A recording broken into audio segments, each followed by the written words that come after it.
Okay, so this is going to be our second thing on T-on timers, and this is going to be with the retentive timer. And again, this type of timer has its uses, and we probably use it about 25% of the time. It's hard to really say, but we're going to start out with the same setup that we had before, and we're eventually going to pretty much do the same thing that we did with the regular timer. We'll just look at the difference.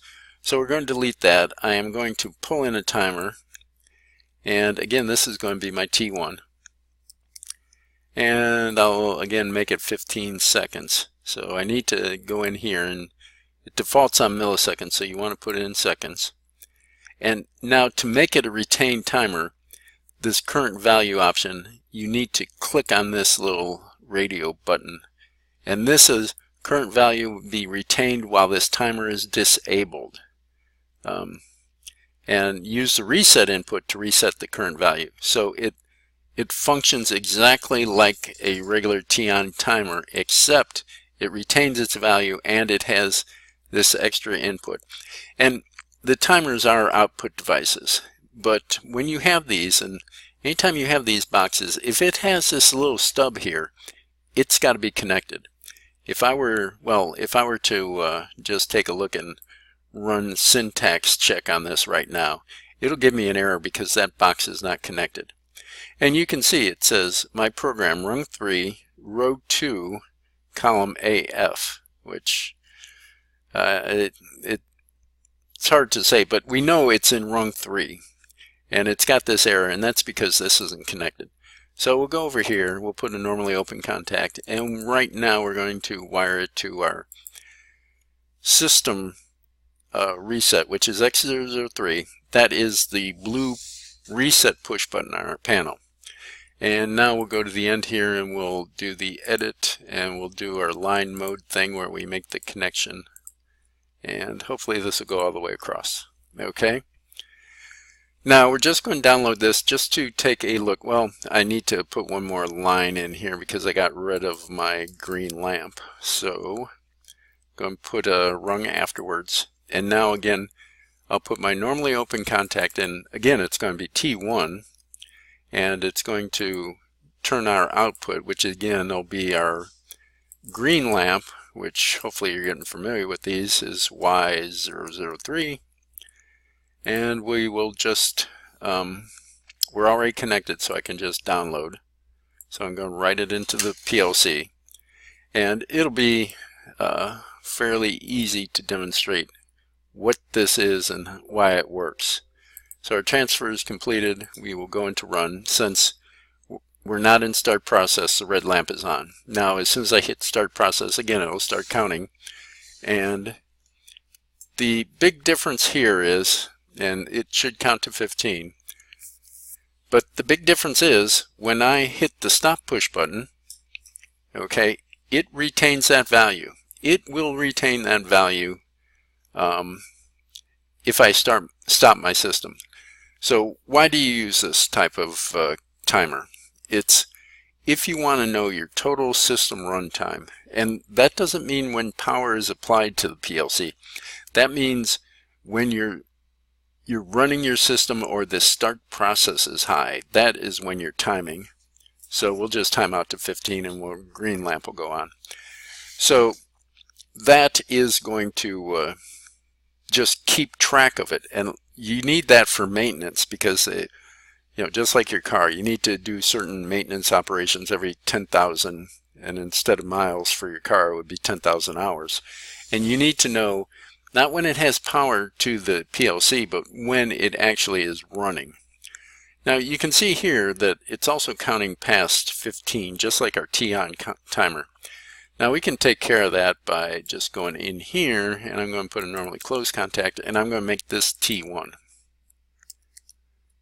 And put that in there, and now I'll load it. And you don't always have to disconnect your PLC if you're making simple changes. If I'm making fairly substantial ones, I'll generally pretty much all the time disconnect from it, because a lot of times your PLC is still going to be running the code that was in there at the time of your making changes, and I think it's just a better option to disable it. So now we'll go in there and we'll write the project. And I'm not sure if I already did that. I may have lost track of myself. But so we'll go into run, and here when we run it, now we'll just let it run all the way to 15. When it gets to 15, this goes high, which will disable the counter. So now in this fashion it won't count beyond 15. Sometimes you like that feature if you don't want it always running to high numbers. So that is the first thing. Now we will go offline, and now we're going to put in that second timer like we did before.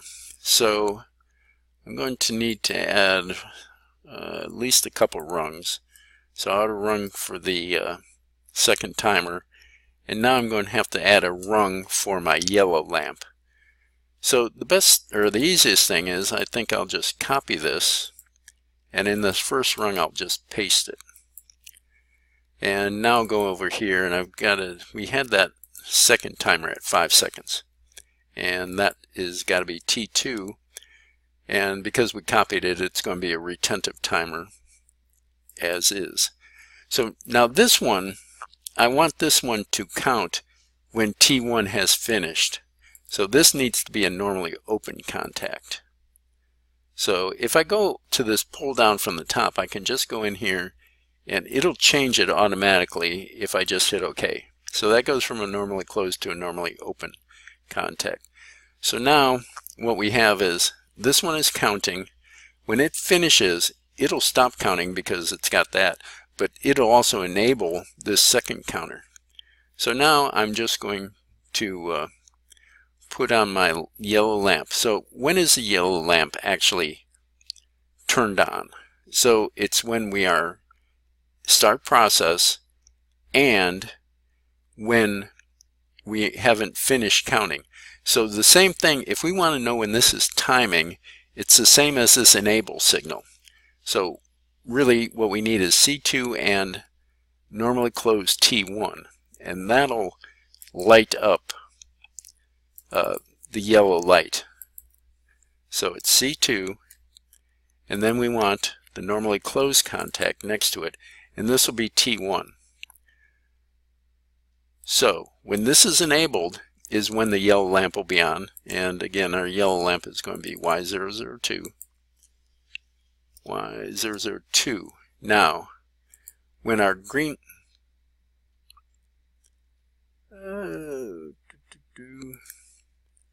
oh, I picked the wrong one, Y003. And so I picked Y0, alright, I typed in the wrong one, but it typed in Y003, and it gave me an error. You never want to have an output in two different spots. Okay, make sure you never do that. If you want two different things to turn on the same thing, if you want the green lamp to be on when T1 is on, or if you want it to be on when another event happens, what you need to do is you need to put in a parallel branch. So you need to go below this, insert a row, and then, you know, if you wanted to put in, well, I want it also on when, I don't know, C2, and I'm going to delete these, but let's just say I want it when C2 and C7 is on. If those are the two conditions you want, then what you need to do is something like this. You never have the same output twice in your program. I don't know that it's illegal, but it certainly is bad form. And you know, I don't know if it's illegal, but I'm sure no good things can happen, and only, you know, undesirable effects will happen. So here's a case where we want to erase something. So now we go into line erase, and again we put our little pencil device at the end of it, and then we just click on the very end of what we want deleted. Now to get out of this, we just hit escape. So sorry about that detour, but so this is our yellow lamp. Now what's going to be our green lamp? We're going to say when this is finished, we're going to light it up, but we also need to be in start process, because we don't want this, we don't want either of these to turn on if we're not in start process.